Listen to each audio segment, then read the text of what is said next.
कभी कभी ऐसा नहीं लगता कि सब कुछ होते हुए भी आपको कुछ और चाहिए? ये मिल जाए तो वो चाहिए।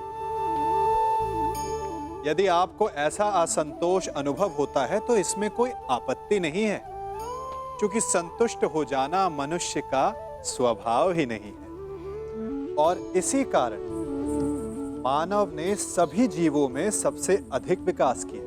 इसीलिए मनुष्य ने आर्थिक और शक्ति रूप से वृद्धि की, संपन्नता बढ़ती गई, ज्ञान बढ़ता गया। अर्थात विकास के लिए असंतोष बहुत आवश्यक है।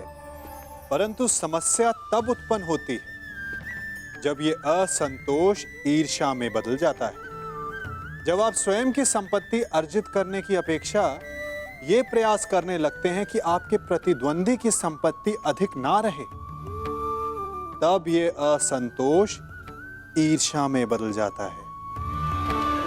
और यही ईर्ष्या जन्म देती है अपराध को, षड्यंत्र को। तो प्रश्न ये उठता है कि इस ईर्ष्या से बचा कैसे जाए? और इसका केवल एक ही उपाय है, जब प्रयास अपने साथ साथ दूसरों के विकास का भी हो, तब जाकर ईर्ष्या समाप्त होती है और प्रारंभ होता है आनंद का, वास्तविक विकास का। स्मरण है वो अम्बा जिसने तुम्हारी नाश की प्रतिज्ञा लेकर अपने आप को अग्नि को समर्पित कर दिया।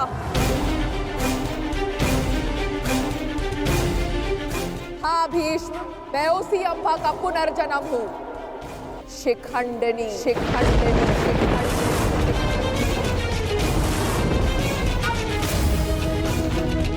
जो तुम्हारा काल बन के जन्मी है, आज उस अम्बा का प्रतिशोध पूर्ण होगा। आज मैं तुम्हें मृत्यु दूंगी।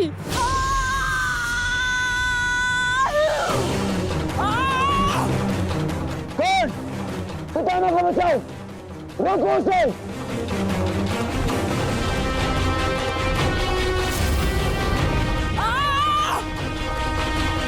अंगराज, तुम कुछ करते क्यों नहीं हो?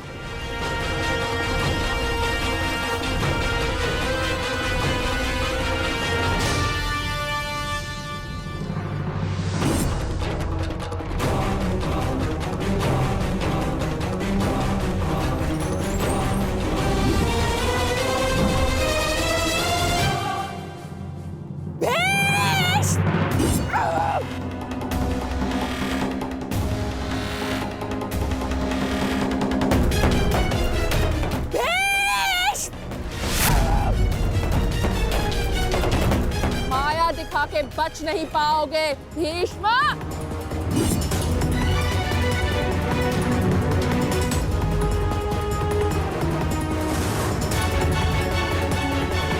ब्रह्मास्त्र, ये प्रतिद्वंद्वी के सबसे बड़े शत्रु का भय उसके समक्ष उत्पन्न कर देता है।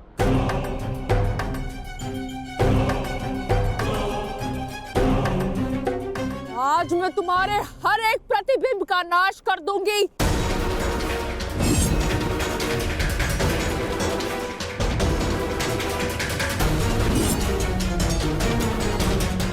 ओह, तो वो कथा सत्य थी, जो अम्बा गंगा पुत्र के संहार के लिए पुनर्जन्म लेगी।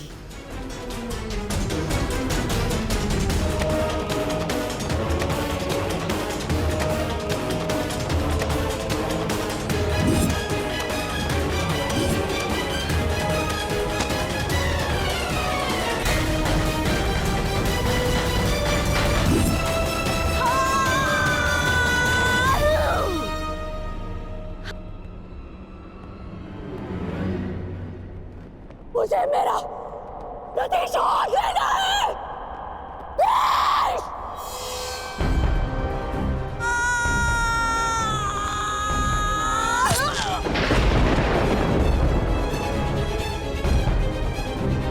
अब समय आ गया है, शिखंडिनी को नागपाश के बंधन का अनुभव करा दिया जाए।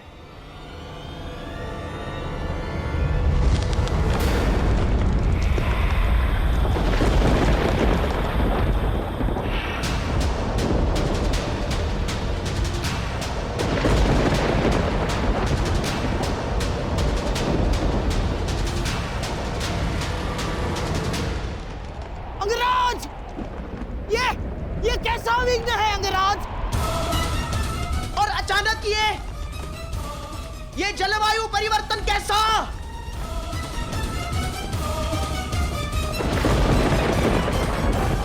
और वो भी केवल हमारी सेना पर। अंगराज,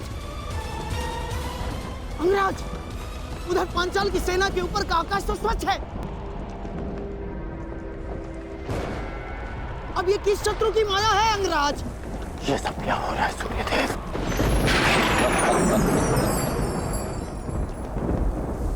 ये सूर्यदेव नहीं मूर्खगण, ये मैं, तुम्हारा परम शत्रु देवराज इंद्र।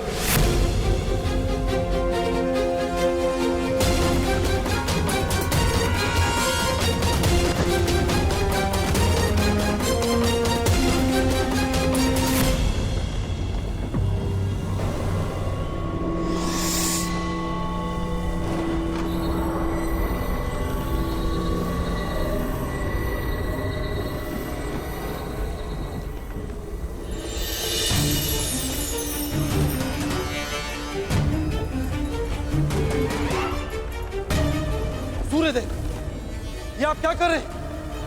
अब क्यों मेरे मार्ग में आ रहे हैं? देवताओं के राजा होने का यह अर्थ नहीं है कि आप ही को अपनी शक्तियों का प्रयोग करने का अधिकार है।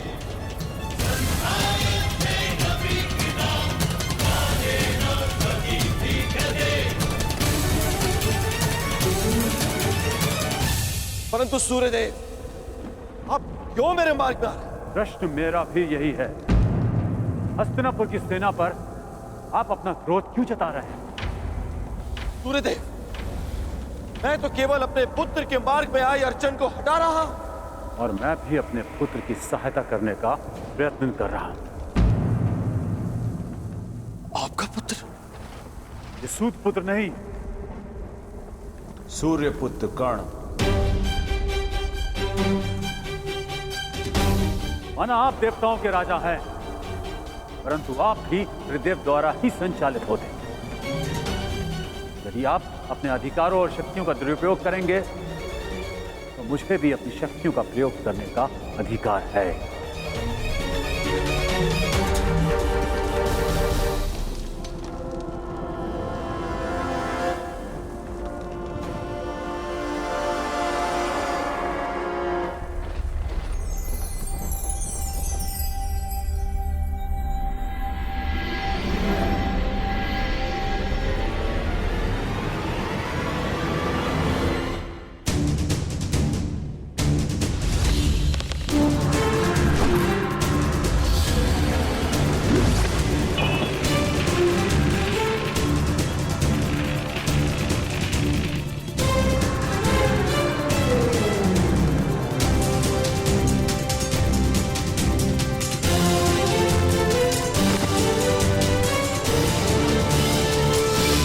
नरेश, यदि अपने राज्य का विध्वंस नहीं चाहते हो तो अपनी पराजय स्वीकार करो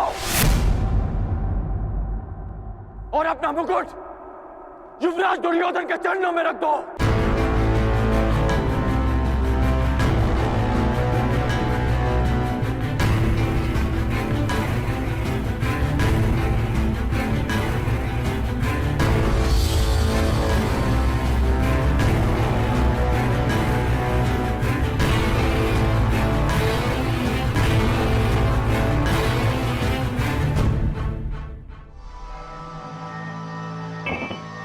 मामाश्री, आज इस विजय से मेरी उस पराजय के अपमान का दंश मेरे हृदय से निकल गया जब मैं आचार्य द्रोण को उनकी गुरु दक्षिणा नहीं दे पाया था। मेरा सम्मान स्वीकार कीजिए वीरांगना। निश्चित रूप से आप एक महान योद्धा हैं। क्षमा कीजिएगा कि मुझे एक स्त्री को नागपाश में बांधना पड़ा। क्यों तुम पुरुषों को यह अभिमान है कि स्त्री केवल दया का पात्र है, कि वो दुर्बल है, कि वो केवल सृजन कर सकती है? एक स्त्री अगर चाहे तो संहार भी कर सकती है। शताब्दियों से यही तो चला आ रहा है। सम्मान की आड़ में स्त्री का अपमान।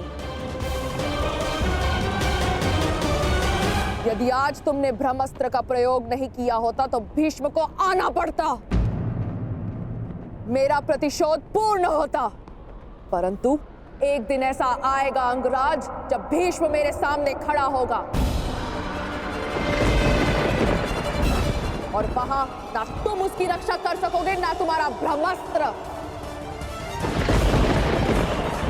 स्मरण रखना अंगराज, एक स्त्री का प्रेम अगर संसार रच सकता है तो उसकी क्रोध की अग्नि सब कुछ भस्म भी कर सकती है। स्मरण रखना, एक महायुद्ध होगा, महाविनाश होगा और उस विनाश को तुम भी नहीं रोक पाओगे। जहां तुम भी अपने घुटनों पर बैठकर अंतिम सांस लोगे। स्मरण रखना कर्ण।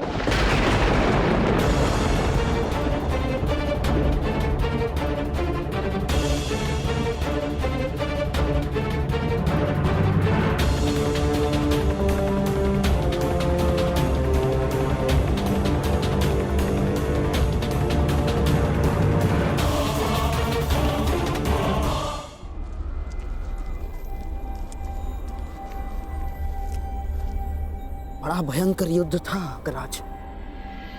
महादेव की कृपा से समाप्त हुआ और हमारी विजय हुई।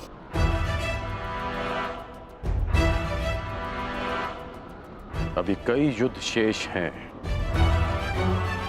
और कई विजय प्राप्त करनी है गांधार नरेश। हाँ। मैं इस दिग्विजय यात्रा को अंत तक अवश्य पहुंचाऊंगा।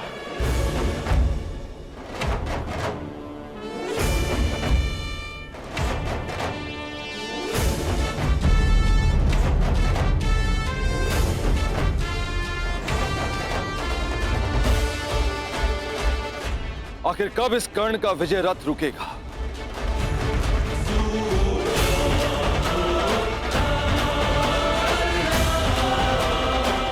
अब तो मैं खुलकर कुछ कर भी नहीं सकता, कोई प्रहार नहीं कर सकता, क्योंकि तुरंत सूर्यदेव इसके समर्थन में आ जाएंगे। सूर्यपुत्र कर्ण,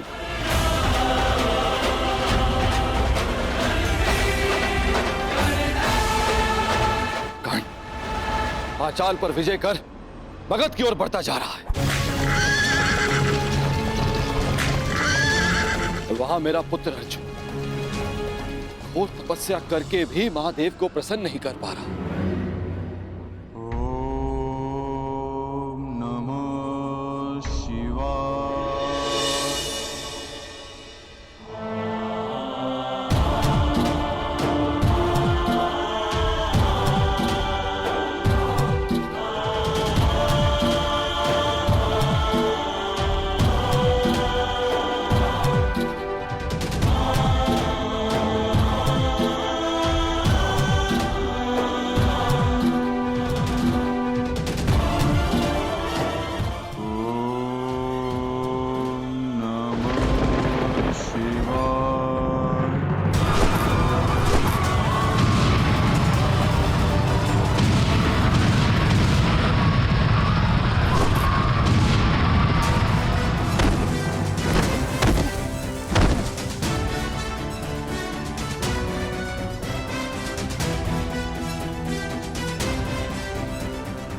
कर्ण ने कलिंग और बंग पर भी विजय प्राप्त कर लिया। अधिक से अधिक शक्तिशाली होता जा रहा है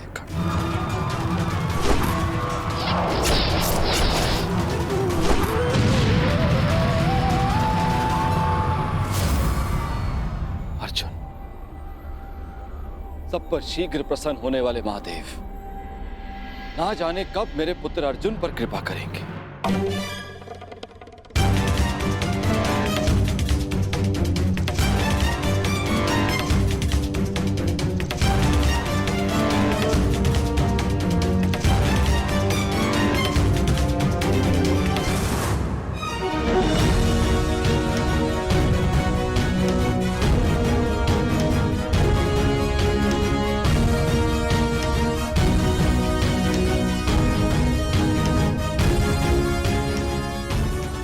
वनवास के 10 वर्ष पूर्ण हो चुके।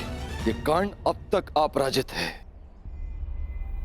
दिग्विजयी बनने की सीमा पर खड़ा है। क्या करूं मैं और कैसे अपने पुत्र अर्जुन को इस कर्ण से अधिक शक्तिशाली बनाऊं? कैसे?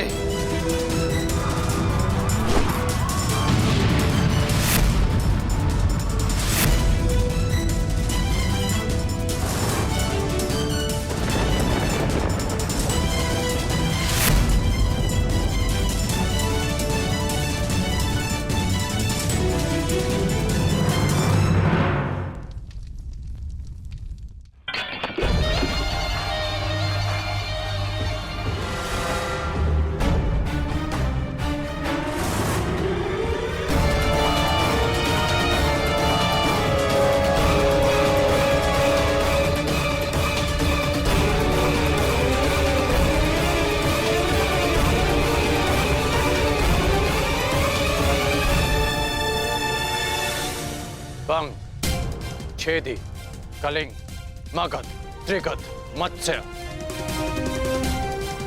इन सब पर या तो विजय मिली है या इनसे संधि हुई है। युवराज, आपके चरणों में भारत के सारे राजाओं के मुकुट प्रस्तुत हैं। कुछ ने स्वेच्छा से दिए हैं और कुछ के शीश काट कर लाए गए हैं। असत्य भाषण तुम जैसे वीर पुरुष को शोभा नहीं देता अंगराज। अभी तक दिग्विजय संपन्न नहीं हुई है, क्योंकि इन मुकुटों में एक मुकुट तो है ही नहीं। उग्रसेन का मुकुट अंगराज। द्वारका अंगराज, द्वारका। अभी तक तुम्हारा द्वारका पर विजय पाना शेष है अंगराज, और द्वारका पर विजय पाए बिना मेरे सम्राट दुर्योधन की दिग्विजय अधूरी होगी अंगराज।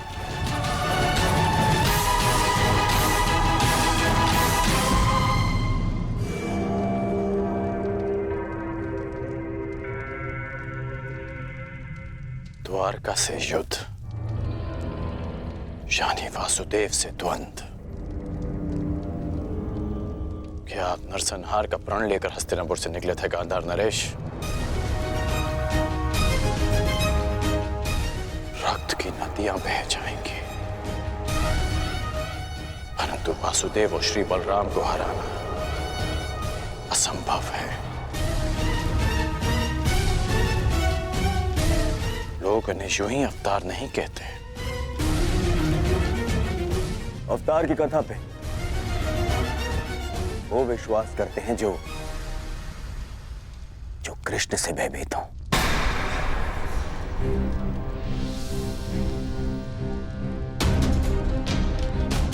तुमने ही कहा था ना मित्र कि भावी युद्ध के लिए शक्तिशाली राजाओं को अपने समर्थन में लेना आवश्यक होगा।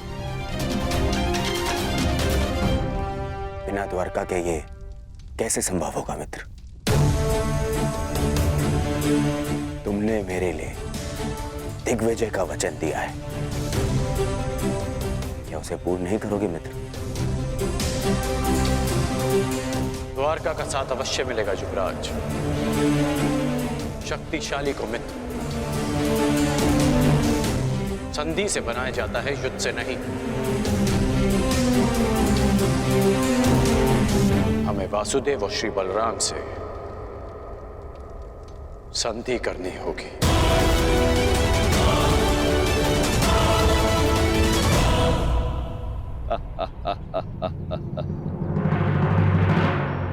द्वारका से संधि? द्वारका से तुम्हारी संधि नहीं होने दूंगा कर्ण। तुम्हारे विनाश का जो अवसर मैं खोज रहा था वो तुमने स्वयं मुझे दे दिया है। अब देखना बलराम कैसे तुम्हारा विनाश करेंगे। ना ही ये सूर्यदेव बलराम के आगे कुछ कर पाएंगे और ना ही गोवर्धन उठाकर मुझे नीचा दिखाने वाला वो वासुदेव कृष्ण।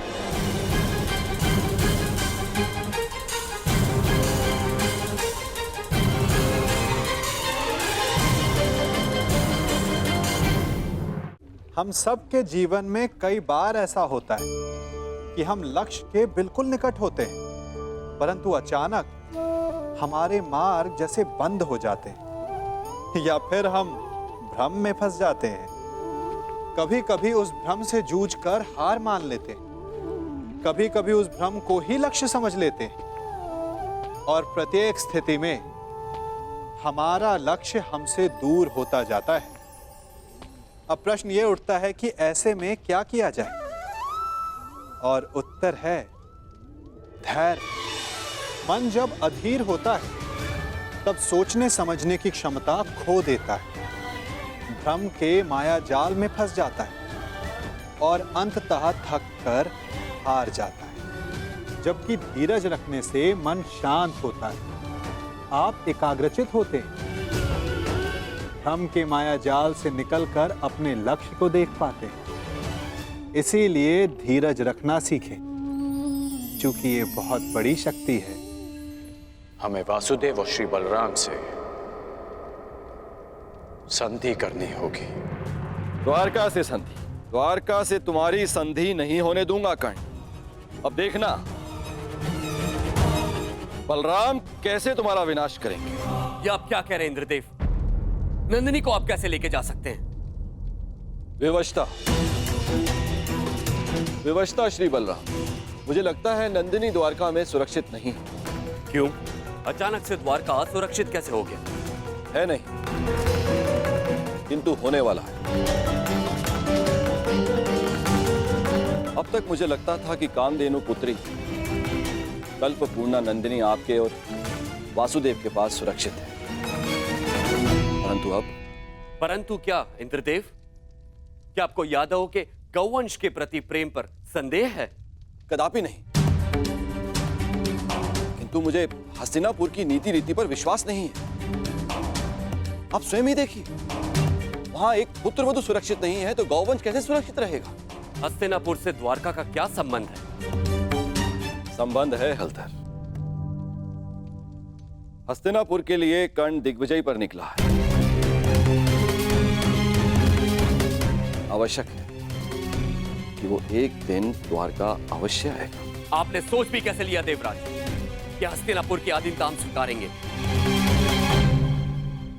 यदि हस्तिनापुर की सेना द्वारका के द्वार पर पहुंची तो मैं उन्हें यमलोक का द्वार दिखा दूंगा। और वो यदि संधि के लिए आए तो? संधि? संधि तो एक बहुत अच्छा विकल्प है। संधि से विकास के द्वार खुलते हैं। बड़े ही भोले हैं आप महाबली। आप उस हस्तिनापुर से संधि करेंगे जहां पुत्र वधू के वस्त्र हरण किए गए। आप उस हस्तिनापुर से संधि करेंगे जहां आपके फुफेरे भाइयों को द्यूत में छल कपट से हराया गया। याद रहे, कर्ण भी उनके साथ है। एक सूत पुत्र से संधि करेंगे आप? द्वारका में वर्ण भेद नहीं है इंद्रदेव। किंतु कर्मों का क्या? उस कर्ण ने छल कपट करके अपने गुरु से विद्या प्राप्त करी। खुले दरबार में द्रौपदी का अपमान होते देखा। आपके बहनोई अर्जुन के प्राणों का प्यासा है वो, कोई योद्धा नहीं है वो, एक छलिया है। और आप चले हैं उनसे संधि कर। आपको स्मरण है कि वो आपसे संधि क्यों करना चाहते? मैं बताता हूं आपको, ताकि जब पांडव वनवास से वापस लौटे और युद्ध आरंभ हो तो उन्हें आपका समर्थन मिल सके। हे महाबली, क्या आप ऐसे लोगों की सहायता करेंगे जिन्होंने विष में एक नारी के साथ क्रूर कर्म किए?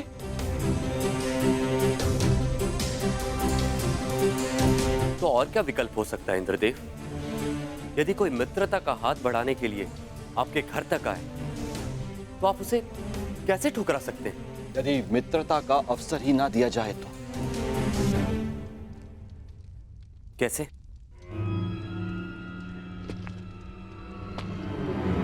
अश्वमेघ यज्ञ से, इससे पहले कि वो कर्ण द्वारका पहुंचे, आप अपने नाना श्री के प्रतिनिधि बनकर यज्ञ आरंभ कीजिए।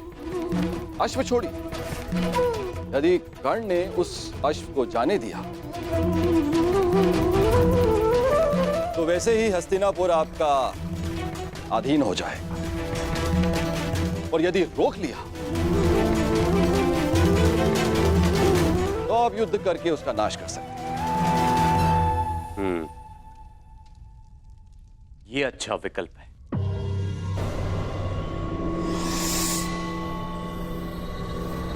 यदि ऐसा है तो मैं नंदिनी को आपके सानिध्य और आपकी सुरक्षा में छोड़ने के लिए तैयार हूं।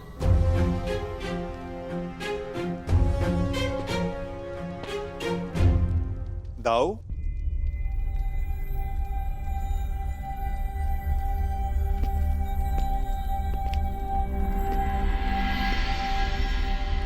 बिना कर्ण की मंशा जाने उससे युद्ध करना मुझे उचित प्रतीत नहीं होता दाऊ।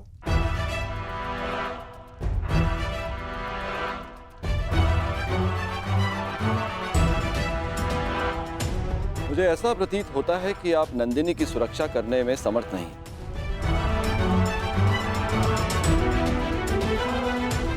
ऐसी स्थिति में आप उसे लौटा ही दीजिए। यदि नंदिनी यहां से गई तो द्वारका का अपमान होगा, जो मुझे स्वीकार नहीं। नंदिनी यहीं पे रहेगी।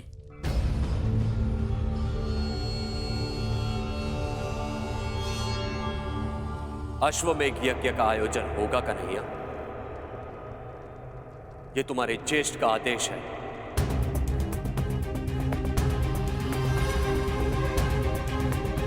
क्या तुम्हें अस्वीकार है? यदि अश्वमेघ यज्ञ नहीं हुआ तो नंदिनी द्वारका को छोड़कर चली जाएगी, और यह द्वारका के लिए बहुत ही अपमानजनक बात होगी। क्या यह स्वीकार है?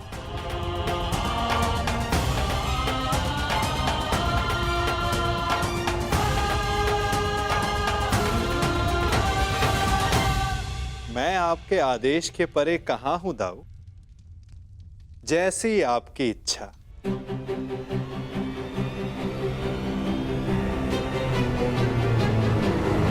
तो ठीक है, यज्ञ के लिए उत्तम अश्व की व्यवस्था करो, और पहले ही मुहूर्त में यज्ञ प्रारंभ होगा।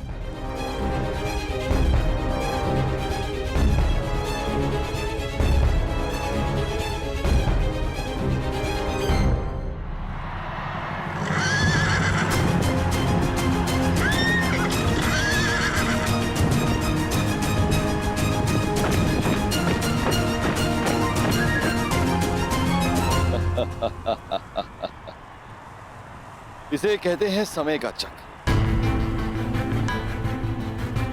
हर मोड़ पर तुमने मुझे पराजित किया है कर्ण, लेकिन अब तुम्हारे पास कोई विकल्प नहीं। यदि द्वारका के अश्व को जाने दिया तो भी तुम्हारी पराजय होगी, और रोक दिया तो बड़े भ्राता बलराम तुम्हारा वध करेंगे, जिसे स्वयं अनुज कृष्ण भी नहीं रोक सकेंगे।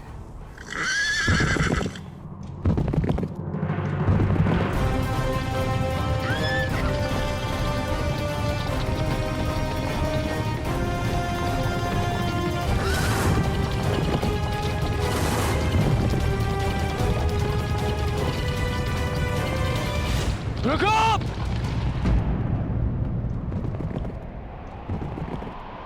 क्या हुआ मित्र? रुकने का संकेत क्यों किया? द्वारका के निकट ही है। अश्व के पश्चात के स्वर सुनाई दे रहे हैं युवराज।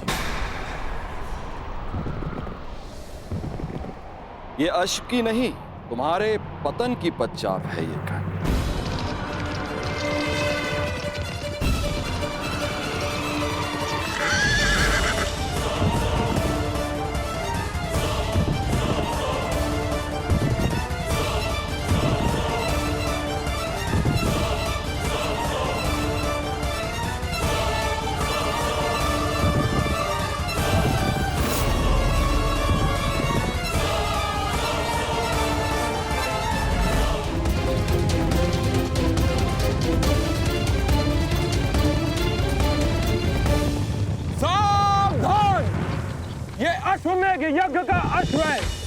श्री बलराम और श्री कृष्ण की सुरक्षा में है। इसे रोकने वाला नारायणी सेना के साथ युद्ध को निमंत्रण देगा। अंगराज, ये अश्वमेघ यज्ञ कर रहे हैं तो हम भी दिग्विजय यात्रा पर निकले हैं। रोक लो ये अश्व, हो जाने दो युद्ध। आज उस छलिए कृष्ण को भी हस्तिनापुर के वाणों का स्वाद चखने दो। नहीं मामाश्री, बात केवल कृष्ण की नहीं, हलधर बलराम की भी है। एक बार बलराम ने हमारी मित्रता स्वीकार कर ली, फिर जीवन भर पांडव हमारे समीप नहीं आ पाएंगे और ना ही कृष्ण हमारा कुछ भी बिगाड़ पाए। कर्ण, बलराम जैसे महाबली वीर से अभद्रता उचित नहीं। नहीं दुर्योधन, ना।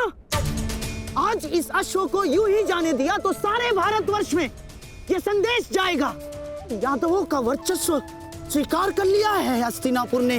ना मेरे सम्राट, ना। कर्ण, तुम हस्तिनापुर की सेना के सेनापति हो, स्मरण रहे। तुम्हारी विजय मेरे सम्राट दुर्योधन के नाम अवश्य होगी, परंतु तुम्हारी पराजय तुम्हारे मस्तक का ही कलंक बनेगी। कर्ण, स्मरण रखना। सोच क्या रहे हो कर्ण? रोक लो ये अश्व। कर्ण, ये अश्व रोक लो।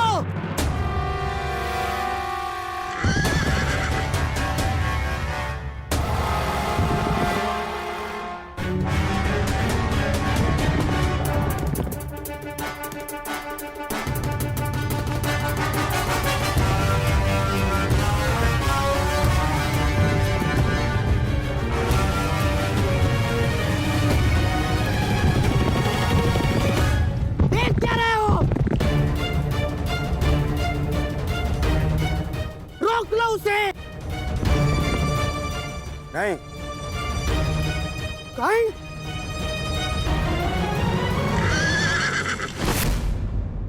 गो।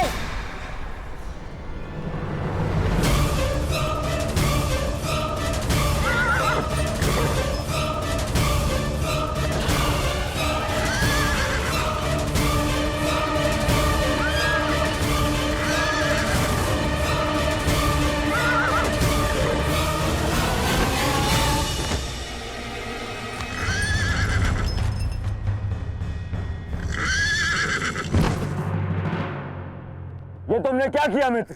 अब श्री बलराम का कोप सेना होगा हमें। अश्व को रोका गया है। आक्रमण!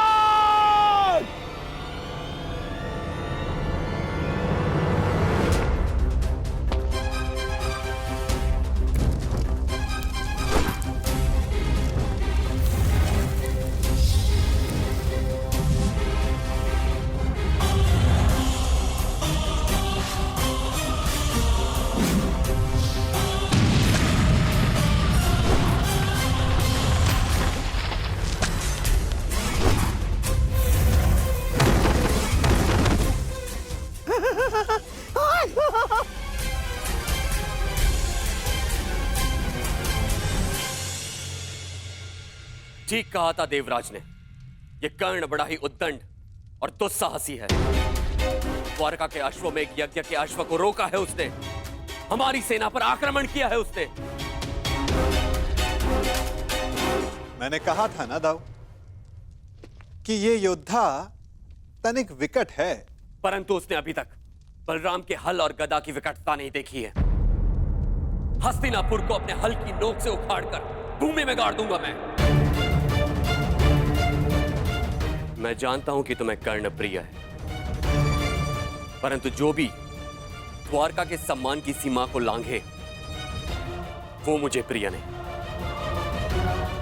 अब कर्ण को मेरा सामना करना ही होगा। अब जैसी आपकी इच्छा दाऊ। मैं तुम्हारी इच्छा जानना चाहता हूं कन्हैया। क्या इस युद्ध में तुम भाग लोगे या नहीं? अब दाऊ की इच्छा है तो कन्हैया को तो आना ही होगा।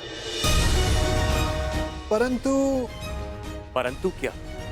परंतु इस युद्ध में मेरी भूमिका कुछ और होगी दाऊ, क्योंकि आने वाला योद्धा महारथी है और इस युद्ध में सामना करने के लिए आपको एक चपल सारथी की आवश्यकता पड़ेगी।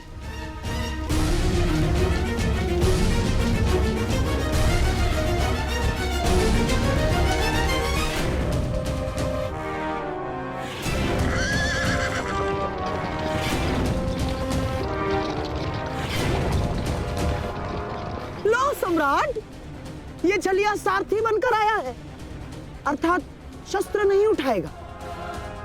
विजय निश्चित है सम्राट, विजय निश्चित है हमारी।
द्वारका के अश्व को रोकने वाले कर्ण,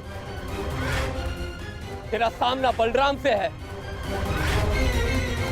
अपने प्रियजनों का स्मरण कर ले, क्योंकि तेरा स्वागत स्वयं यमराज करने वाले हैं। शत्रु ने ललकारा है, अंगराज उत्तर दो।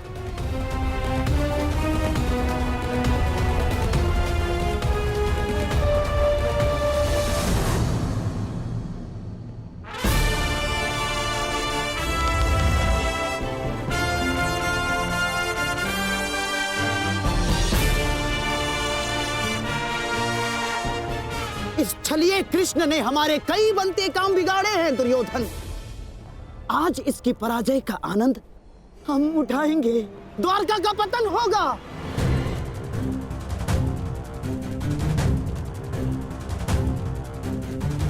और फिर तुम्हें पांडवों का कोई भय नहीं होगा, मेरे सम्राट, कोई भय नहीं होगा।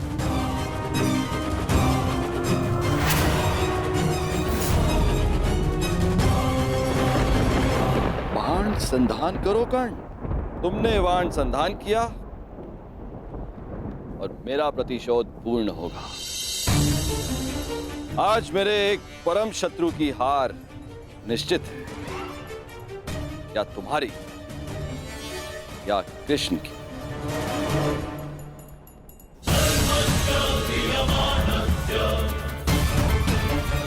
चला बाण चला कर्ण, ये तेरे बाण ही तेरी मृत्यु का कारण बनेंगे। देख रहे हो कन्हैया, जिस कर्ण से तुम्हें इतना स्नेह है वो कितना दृष्ट है।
हम सब अपनों की, अपने मित्रों की, परायों की सहायता करते हैं, परंतु हम सब के मन में एक व्यथा रह जाती है कि वो हमारा उपकार भूल गया, कि उसने हमें सम्मान नहीं दिया, कि समय पड़ने पर उसने हमारी सहायता नहीं की।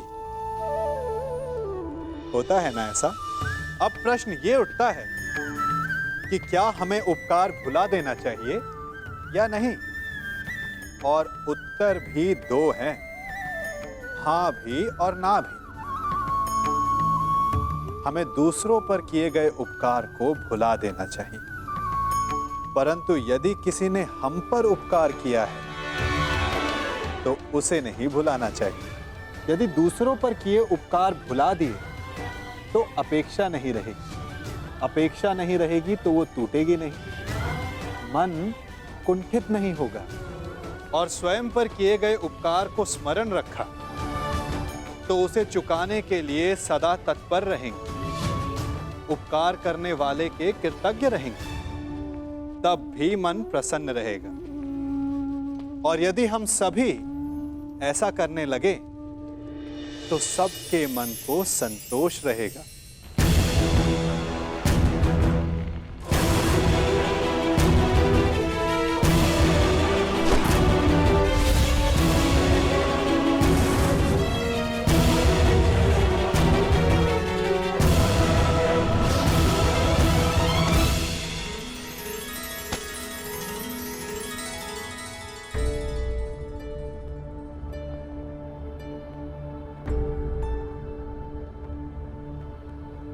इस सुगंध से तो प्रभु परशुराम का तेज स्मरण हो आया है। ये कैसा प्रहार है? प्रहार नहीं, आभार है दाऊ।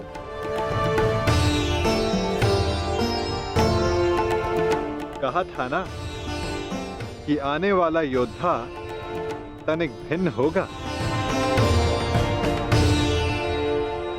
हस्तिनापुर के युवराज की ओर से मैं परशुराम शिष्य राधेकर्ण श्री बलराम और वासुदेव को नमन करता हूं। शत्रु को नमन? जिस प्रकार आकाश में आया हर मेघ वर्षा नहीं लाता, उसी प्रकार आगे बढ़ने वाला हर पग शत्रुता का नहीं होता हलधर।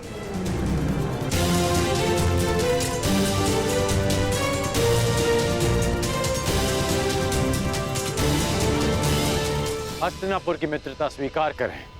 शत्रुता का विकल्प तुमने ही चुना था कर्ण। जब मित्रता ही करनी थी तो अश्वमेघ यज्ञ का अश्व रोका क्यों? ताकि यज्ञ पूर्ण करने की आपकी मंशा और आपके वीरों का परिश्रम व्यर्थ ना जाए।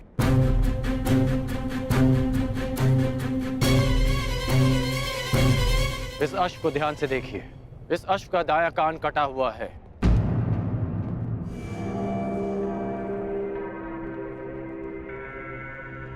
अर्थात इसका अंग भंग है, और नीति अनुसार अंग भंगित अश्व के साथ किया गया यज्ञ फलदायी नहीं होता। इसलिए मैंने आपके इस अश्व को रोका।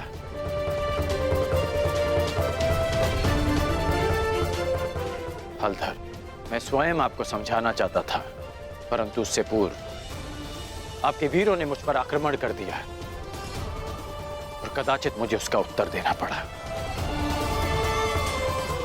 परंतु आपने स्वयं देखा होगा कि मैंने उन्हें केवल निशस्त्र किया, उनके प्राण नहीं लिए। तो तुमने मेरी सहायता करने के लिए अश्व रोका। अद्भुत, हम प्रसन्न हुए।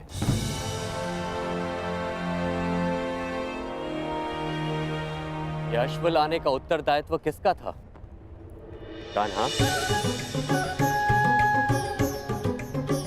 तुम सबको यही कहते हो ना कि तुम मेरी आज्ञा का पालन करते हो, लेकिन परिणाम में वही होता है जो तुम चाहते हो।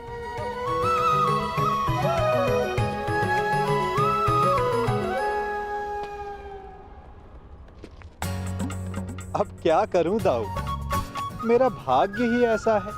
भाग्य नहीं, धूर्तता है तुम्हारी।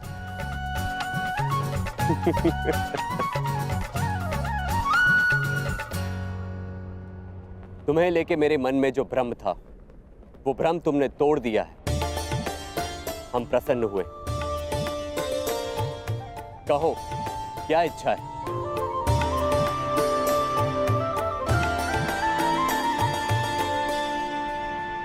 आपसे मित्रता की इच्छा है हलधर।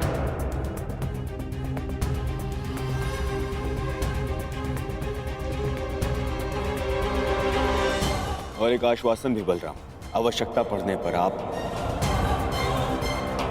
और आपकी सेना हस्तिनापुर की सहायता अवश्य करेंगे।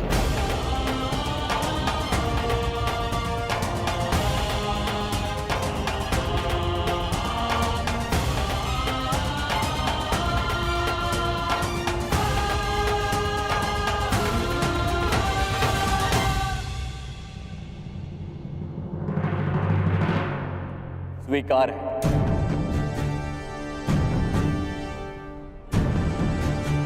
परंतु मैंने तुमसे कुछ मांगने को कहा था कर्ण। इस समय मेरा लक्ष्य युवराज दुर्योधन को सर्वशक्तिशाली बना देना है।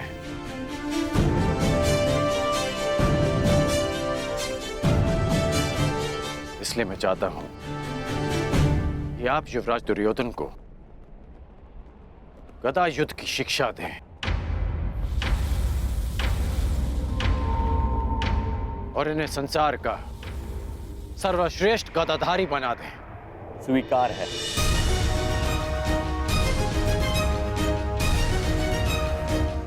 आओ, द्वारका का आतिथ्य ग्रहण करो।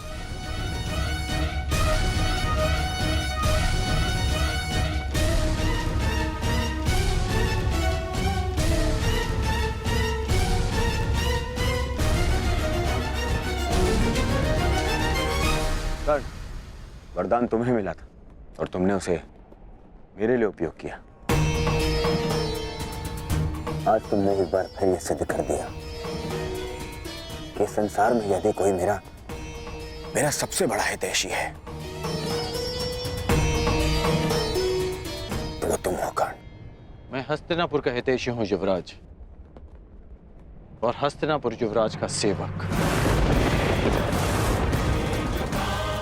मेरा धर्म हस्तिनापुर और आपको शक्तिशाली बनाना है। प्रणिपात युवराज।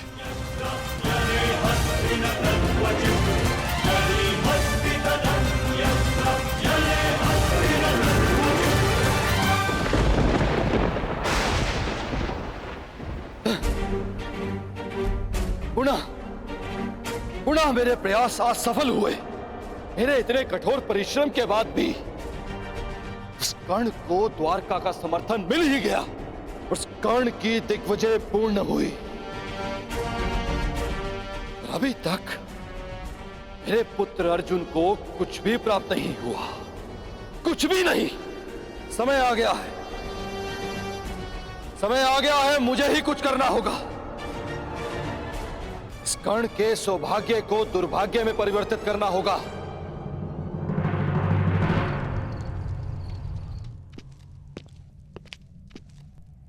दिग्विजय पूर्ण हुई कर्ण।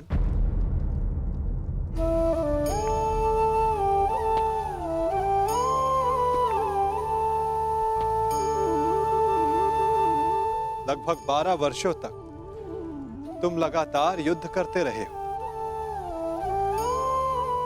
निश्चित रूप से थकान अनुभव हो रही होगी। विश्राम नहीं करोगे?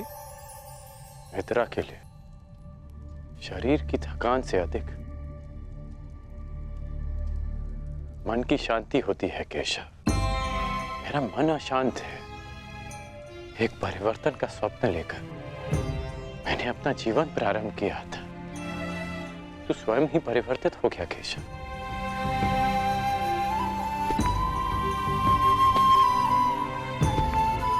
परिवर्तन चाहते हो और स्वयं के परिवर्तित होने से घबराते हो। ये दोहरा व्यवहार उचित नहीं राधे। मैं ऐसा परिवर्तन नहीं चाहता था केशव। मैंने सदा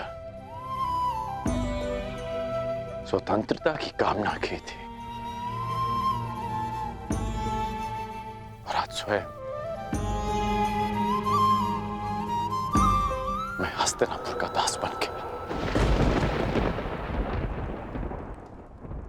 मैंने तो कितनी बार तुमसे ये बंधन तोड़ देने का आग्रह किया अंगराज, तुमने ही नहीं स्वीकार। जानते हो मन में संतोष क्यों नहीं है? क्योंकि लक्ष्य शुद्ध होने के साथ साथ साधन और सहायक भी शुद्ध होने चाहिए। और तुम ये भली भांति जानते हो कि तुम्हारे सहायक कैसे हैं। मित्र, अब भी समय है तुम्हारे पास। नहीं केशव, समय बीत चुका है। मैं अपना वचन नहीं तोड़ सकता। मैं आपसे पूछता हूं, आपने भी तो कई वचन दिए होंगे, क्या आप अपने वचन तोड़ सकते हैं?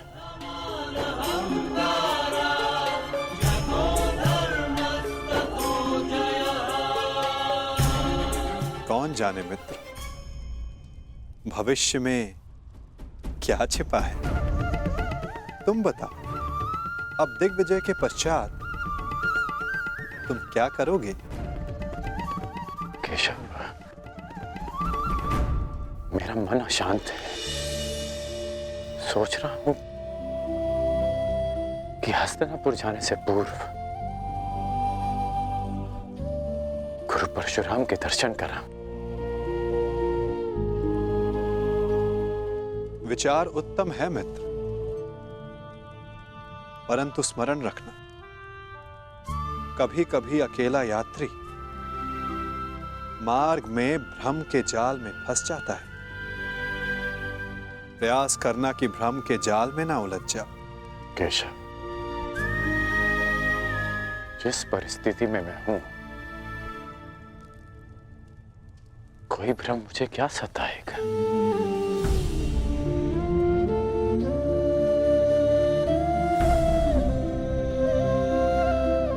आपकी मुस्कान मुझे बहुत शांति देती है केशव। आज्ञा दीजिए।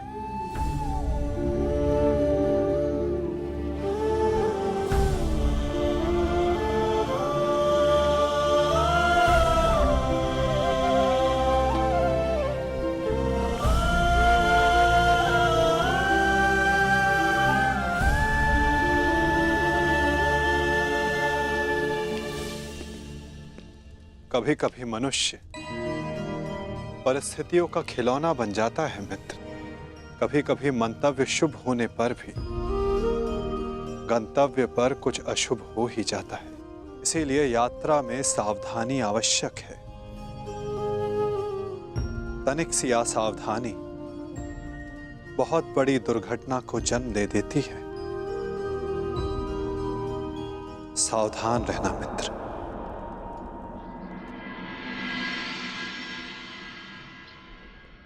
अपने गुरु से भेंट करने से मैं तुम्हें रोक नहीं सकता मित्र, परंतु मैं चाहता था कि तुम मेरे साथ में हस्तिनापुर चलो, मेरे इस दिग्विजय का सम्मान और सत्कार प्राप्त करो।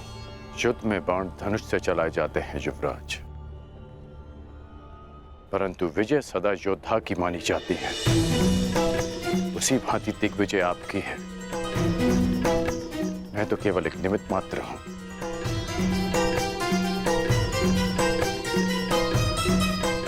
आज्ञा दें।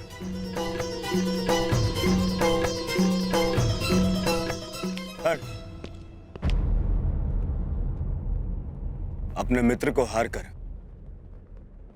ये दिग्विजय अधूरी है मित्र। 12 वर्ष बीत गए। इन 12 वर्षों में तुमने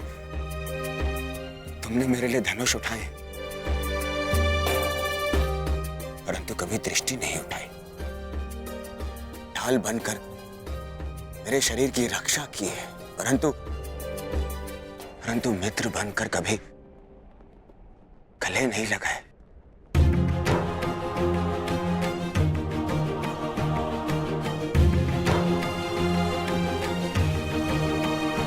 मुझे तो यह समझ में नहीं आता कि वनवास उन पांडवों का था या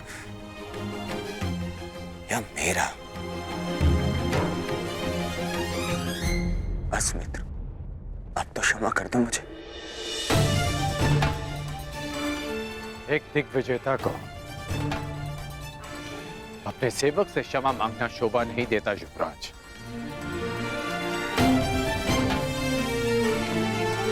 सेवक, सेवक, ऐसे 100 दिग्विजय न्यौछावर कर सकता हूं तुम्हें एक बार गले लगाने के लिए। बस एक बार मेरी आंखों में देखकर मुझे मित्र पुकार के एक बार गले लगा लो मित्र।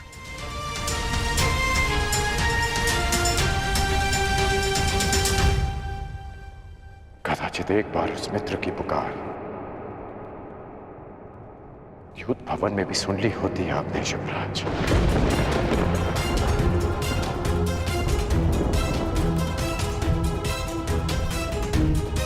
अब जो आपके सामने खड़ा है वो आपका और हस्तिनापुर का सेवक अंगराज कर्ण है, आपका मित्र राधे कर्ण द्रौपदी के अपमान की ज्वाला में भस्म हो चुका है।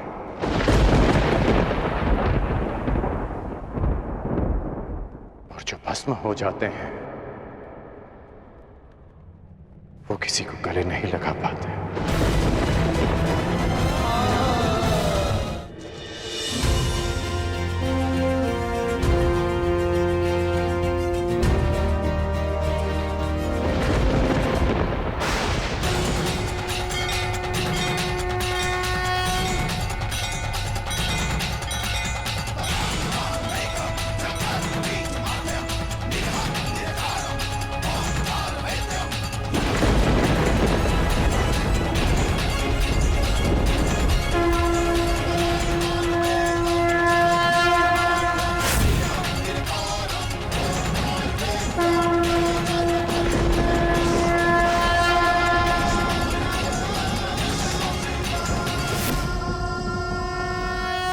स्वागत है देवराज। आपके पदचाप ने आपके आने की सूचना दे दी थी मुझे। मेरे पदचाप तो आपने सुन लिए महादेव, परंतु 12 वर्षों से पुकार रहे मेरे पुत्र अर्जुन के स्वर आपके कानों तक क्यों नहीं पहुंचे? क्यों उसकी तपस्या का ताप आपके मन को नहीं पिघला सका? यदि अर्जुन आपका पुत्र ना होता तो क्या तब भी आप उसका कष्ट लेकर मेरे पास आते? स्वीकारता हूं कि मुझे मेरे पुत्र से मोह है, परंतु सबको होता है। अब स्वयं ही बताइए, क्या दोष है मेरे पुत्र अर्जुन में, या उसकी इच्छा पूरी कर सकने के योग्य नहीं? देवराज, वृक्ष पर लगे फल को खाने की इच्छा करने वाले को मात्र वृक्ष पर लगे फल को तोड़ने का परिश्रम करना पड़ता है। मोती की आकांक्षा करने वाले को सागर के तल तक जाने का परिश्रम करना पड़ता है। ठीक उसी प्रकार अमृत पीने की इच्छा करने वाले को भी गहन साधना का विष पीना पड़ता है। आपका पुत्र मुझसे पशुपतास्त्र की इच्छा रखता है। यह विध्वंसकारी अस्त्र उसे देने से पहले यह जान लेना आवश्यक है कि क्या वो उसके योग्य है। शक्तियों के साथ साथ उत्तरदायित्व भी बढ़ता है। यह जान लेना आवश्यक है कि क्या वो ये उत्तरदायित्व उठाने योग्य है या नहीं। पशुपतास्त्र पाना है, कई परीक्षाओं का सामना करना पड़ेगा अर्जुन को। अपने पुत्र के मोह में आपने क्या क्या किया है, मुझसे कुछ छिपा नहीं। पूरे पुत्र को नीचा दिखाने के लिए आपने देवराज पद की गरिमा को किस तरह लांछित किया है, भली भांति जानता हूं। देवराज, यदि एक पिता अपने पुत्र की परीक्षा लेता है तो पुत्र प्रशंसा पाता है। जब एक पिता पुत्र की प्रशंसा करता है तो पुत्र केवल परीक्षा पाता है।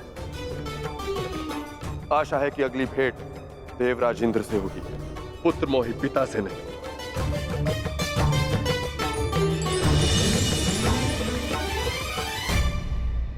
हाँ, मैं पुत्र मोही हूं महादेव, परंतु मुझे अपने पुत्र की कौशलता, योग्यता और तपस्या पे अनंत विश्वास है। आपकी प्रत्येक परीक्षा में मेरा पुत्र अवश्य सफल होगा। किंतु जिस कारण आपने उस कर्ण के लिए देवराज इंद्र को अपनी दृष्टि नीचे करने पर विवश कर दिया, कर्ण को ऐसे परीक्षा में डालूंगा कि वो कभी सफल नहीं होगा। उस दिग्विजय कर्ण को दिशा विहीन कर दूंगा, महाशाप दिलाऊंगा उसे।